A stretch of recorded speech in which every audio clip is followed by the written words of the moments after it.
हमारे साथ एक और खास मेहमान जुड़ रही हैं। दिल्ली पुलिस की एएसआई हैं सीमा ढाका, जिन्होंने 200 बच्चों को रेस्क्यू किया है। सीमा जी, बहुत बहुत शुक्रिया, आपने वक्त निकाला एनडीटीवी से बातचीत करने के लिए। आपके ऑपरेशन के बारे में हम जानना चाहेंगे सीमा जी, किस तरह से आप इस ऑपरेशन का हिस्सा बनी और जब बच्चों को रेस्क्यू करते थे तो क्या कुछ तैयारी पहले से करनी होती थी?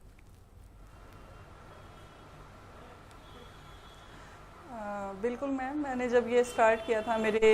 दिल्ली पुलिस की तरफ से एक बहुत अच्छी स्कीम स्टाफ के लिए बनाई गई थी कि जो भी पुलिस ऑफिसर 1 साल में एक टारगेट था कि उसको कंप्लीट करेगा, इतने बच्चे रेस्क्यू करेगा, उसको आउट ऑफ 10 प्रमोशन दिया जाएगा। मुझे लगता था कि मैं ये काम बहुत अच्छा कर सकती हूँ और पहले भी मैंने उससे पहले भी ये काम किया था, तो मैंने अपना इंटरेस्ट अपने सीनियर्स को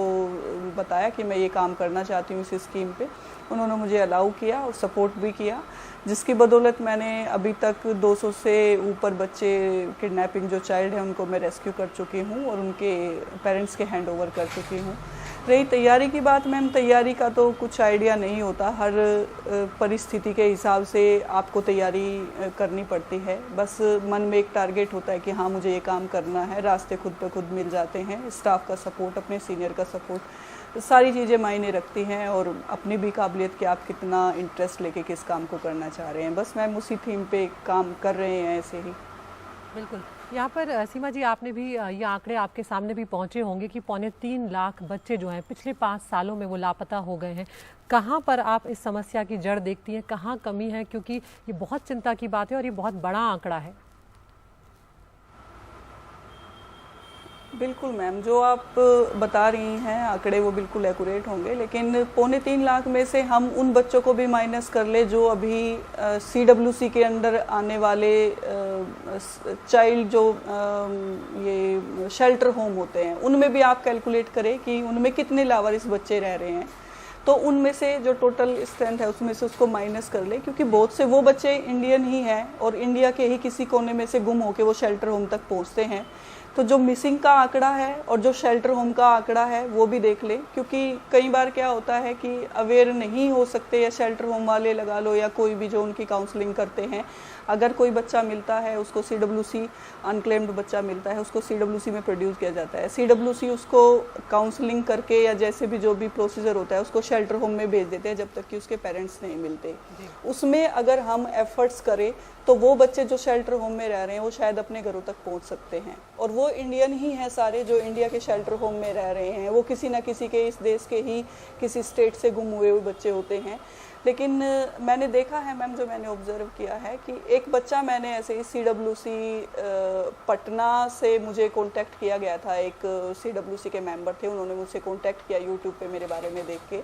उन्होंने बताया कि एक बच्चा है जो सिर्फ दिल्ली का नाम बताता है कि मैं दिल्ली से हूँ, जो 3 साल पहले हमारे शेल्टर होम में आया था और हमारे CWC की निगरानी में वो शेल्टर होम में रह रहा है। तो आप क्या कुछ एफर्ट्स कर सकते हैं उसको पहुंचाने के लिए? मैम उसी से मैंने बच्चे से बातचीत करके, काउंसलिंग करके, बार बार मैंने व्हाट्सअप वीडियो कॉल की और उस बच्चे से बात की, तो कुछ 1-2 बातें और निकल के आई जिससे मुझे इन्वेस्टिगेशन में हेल्प मिली और मैं फाइनली उसके पेरेंट्स तक पहुंची। वो दिल्ली से ही लड़का मिसिंग था, हमारे दिल्ली पुलिस के थाने में ही एक FIR रजिस्टर्ड थी उसकी। मैंने उनके पेरेंट्स से कॉल किया और वहाँ व्हाट्सअप उनसे कराई कॉल CWC के थ्रू, तो उन्होंने अपना बच्चा पहचाना। आप सोचिए 4 साल बाद अपने ही देश के शेल्टर होम से वो बच्चा अपने फैमिली के पास जा रहा है। तो ऐसे बहुत सारे बच्चे हैं हमारे शेल्टर होम में, अगर उस पर काम किया जाए, उनकी अच्छे से काउंसलिंग किया जाए, या जहाँ से वो बच्चा फर्स्ट टाइम मिला था उसको मौके पे ले जाकर वो जगह दिखाई जाए, तो हमें कुछ ना कुछ और मिल सकता है ताकि हम उन बच्चों को उनके पेरेंट्स तक पहुँचा ले। रही दूसरी बात मैम, जैसे मिसिंग होना, दिल्ली का हर स्टेट का अलग अलग रीज़न हो सकता है मिसिंग का, लेकिन जो दिल्ली में जैसे मैंने काम किया है मिसिंग चिल्ड्रन पे, मिसिंग चिल्ड्रन का रीज़न मोस्टली फीमेल का जो मिसिंग होती है, मेन ये रहता है कि रोज़गार की तलाश में यूपी से, बिहार से, अदर स्टेट से दिल्ली में आ जाते हैं पेरेंट्स काम करने के लिए। अगर वो दिल्ली में आ गए, उनको किराए पे मकान में रहना होता है, किराए में मकान रहने के लिए बहुत सारी चीज़ों की ज़रूरत होती है जो एक की कमाई में वो अफोर्ड नहीं कर सकते, यानी कि दोनों को वर्किंग होना पड़ता है, हस्बैंड वाइफ को। अगर वो दोनों वर्किंग होंगे तो उनके बच्चे पीछे से